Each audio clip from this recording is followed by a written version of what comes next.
नमस्कार, मैं आर के पाल आप सभी दर्शकों का स्वागत करता हूं आपके अपने न्यूज़ चैनल शहर का दर्पण में।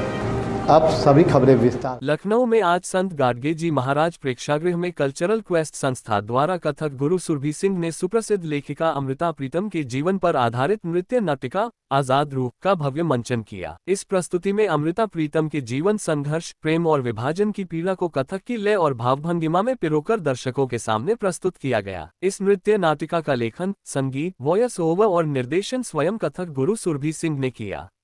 उन्होंने अमृता प्रीतम की भूमिका निभाते हुए अपने शिष्यों के साथ मंच पर प्रभावशाली प्रस्तुति दी। बाल्यकाल से लेकर भारत पाक विभाजन के दर्द और स्त्री संवेदना को दर्शाती उनकी प्रसिद्ध रचनाओं को तबले की थाप और घुंघरुओं की झनकार के साथ कथक शैली में प्रस्तुत किया गया। कार्यक्रम के दौरान लेखक संजय मल्होत्रा की पुस्तक रांझा मेरा का लोकार्पण भी किया गया। वहीं कार्यक्रम में पद्मश्री सम्मानित साहित्यकार विद्या बिंदु सिंह एवं कृष्ण कन्हाय, सीतापुर के MLC पवन सिंह सहित कई गणमान्य अतिथि मौजूद रहे। साथ ही कार्यक्रम के दौरान साहित्य जगत की 11 विभूतियों को अमृता प्रीतम सम्मान से सम्मानित किया गया। संस्था के अध्यक्ष J.B. सिंह, उपाध्यक्ष केशव नाथ त्रिपाठी और कोषाध्यक्ष राम उग्रह शुक्ल सहित पदाधिकारियों एवं कला प्रेमियों ने आजाद रूह की प्रस्तुति की सराहना करते हुए भविष्य में भी साहित्य और नृत्य के प्रीतम की जो उनका लिखा हुआ लेखन कहा है उस पर उन्होंने हमारी भारत की नारी शक्ति स्वरूपा पर जो उन्होंने काम किया अपने टाइम पर हर क्षेत्र में, जैसे अहिल्याबाई होलकर ने काम किया सनातन को बचाने के लिए, उसी तरह अमृता प्रीतम जी ने हर क्षेत्र में चाहे नारी का सम्मान हो, चाहे नारी का सशक्तिकरण हो, चाहे प्रेम को प्रसंग लेकर के हो, चाहे भारत और पाकिस्तान के आज़ादी के टाइम पर क्या क्या दुरूह जो कठिनाइयाँ आई उनको लेकर के हो, जो संघर्ष चला, जो आत्मचिंतन किया उन्होंने, मुझको नहीं लगता वो आत्मचिंतन करके विचारों में और फिर लेखनी द्वारा प्रकट करना, ऐसे अद्भुत नारी को प्रणाम करता हूँ। आज हमारे सुरभि जी ने एक शानदार तरीके से जो इसका ये राइटर भी है, डायरेक्टर भी हैं, ये एक्टर भी हैं, तो मैं प्रणाम करता हूँ सुरभि जी को। इतनी शानदार एक्टर, इतनी शानदार राइटर, इतनी शानदार डायरेक्टर, इतनी शानदार प्रोड्यूसर, सारे काम एक साथ कर लेती किशोर कुमार की तरह, ये बड़ी बात है। तो ये हर एक नारी वो दिखा दिया कि अमृता प्रीतम जी की तरह इनका भी हम लोग अभी जीते जी ही नाम ले रहे हैं, मरने बाद बड़ा फंक्शन किया जाएगा। मुस्तकबिल भी आप देखते रहते हैं, रूबरू भी बच्चों से होते हैं। इस तरह के जो स्टेट नाटक होते हैं, जो नुक्कड़ नाटक होते हैं, इस तरह के जो प्रोग्राम होते हैं, ये कहीं ना कहीं लुप्त होते चले नौजवानों के लिए। तो क्या इस तरह के जो है प्रोग्राम आप क्या? बिल्कुल मैं सही आपने कहा। हकीकत में ये जो नाटक और जो प्ले जो होते हैं, हकीकत में इसको लोग जो भी देखे हुआ, जितने भी आए, खचाखच भरा था। आपका जो सुरभि जी का कुछ भी करती, छोटा करें बड़ा करें, हकीकत में पूरा प्रदेश के लोग यहाँ पर और पूरे देश से लोग आए हैं, बहुत सारे बॉम्बे से आए हैं, पूरे अपने लखनऊ डिस्ट्रिक्ट से आए हैं, सारे देश में पूरा देश में इकट्ठा कर देती है। कारण है कि इनके एक परफेक्शन, ये एक तरह देखा जाए कि इनके अंदर एक वीकनेस है और यही स्ट्रेंथ है कि कोई भी जगह पर ऐसी कोई कोना, ऐसा कोई अक्स, ऐसा कोई ड्रेस, ऐसा कोई स्टेज का परफॉर्मेंस नहीं छोड़ती हैं जहाँ पर थोड़ा से कंप्रोमाइज़ नहीं करती। कंप्रोमाइज़ करने के इनके सोच में नहीं है। तो इनके जो भी प्ले आज तक हुए हैं पूरे प्रदेश में, पूरे देश में, उसको देखने के लिए पूरी भीड़ पड़ती है और एक एलीट क्लास आता है, ये बड़ी बात है।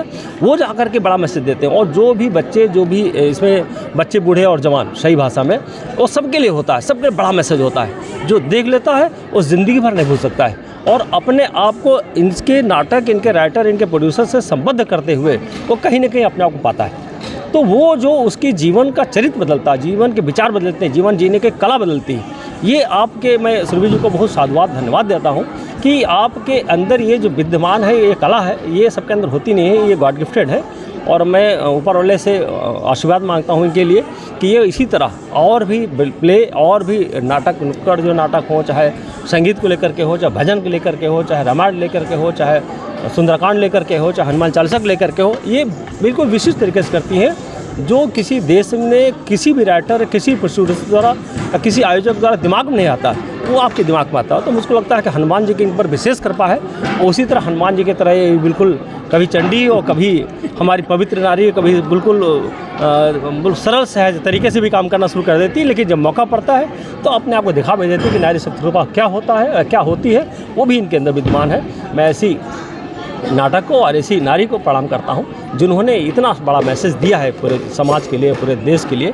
मैं आपको भरपूर प्रशंसा करता हूँ। और ये हकीकत में मैं थोड़ा सा लेट आया, लेकिन कुछ कांश का देखा और मैं पढ़ा भी था इसके पहले। अमृता प्रीतम में पढ़ चुका हूँ। उनकी एक अद्भुत कला रही। हकीकत में जितने भी उन्होंने लिखा है वो अद्भुत लिखा है। तो मुझको हुआ है, सबको बहुत बधाई हो। जितने दर्शकगण आए उनको बधाई, और जो आज अवार्ड इन्होंने दिया है पूरे देश से के बुला करके विशिष्ट कार्य अपने अपने क्षेत्र में अपनी भी प्रतिभा का विशेष जिन्होंने प्रदर्शन किया है अपने पूरे जीवन काल में, उनको बुला करके जो आज सम्मान किया है उसके लिए सुरभि जी को बहुत अमृता साधुवाद। प्रीतम जी हमारे देश की एक ऐसी कवयित्री हुई हैं, इतिहासकारा हुई हैं, जो मुझे नहीं लगता कि उस तरह की बोल्ड बेबाक लेडी अब दोबारा जन्म भी ले पाएगी, क्योंकि उन्होंने कभी भी स्त्री संवेदना को, उन्होंने कभी भी अपनी बात को कहने से झिझका नहीं, किसी बात को छुपा के डर के दबा के नहीं बोला। उन्होंने चाहे वो स्त्रियों की स्वतंत्रता की बात करी हो, भारत पाकिस्तान के बंटवारे की बात करी हो, खुद के प्रेम की बात करी हो, इतनी बेबाकता से बोलना ये बहुत मुश्किल है, क्योंकि आज की डेट में सच का होना और सच्चाई का होना बहुत मुश्किल है। उन्होंने किसी को किसी भी चीज़ को ढकाया नहीं, छुपाया नहीं, और अपने जो उनके एक कलाकार एक अभिव्यक्ति कैसे करता है उस तरह से उन्होंने अपनी अभिव्यक्ति को किया। और आज की हमारी थीम उसी पर थी, अमृता प्रीतम जी की जो प्रेम रहा, जो संघर्ष रहा, जो उनकी कठिनाइयाँ रहीं, जो उनका जीवन रहा, भारत पाकिस्तान पे जो उनके विचार रहे, वो सब कुछ हमने आज यहाँ दिखाने की कोशिश करी। और अंत में कैसे उन्हें इमरोज़ के द्वारा प्रेम प्राप्त होता है और साहिर का उनका जो एक सुंदर प्रेम प्रसंग था उसको भी हमने दिखाने की कोशिश करी।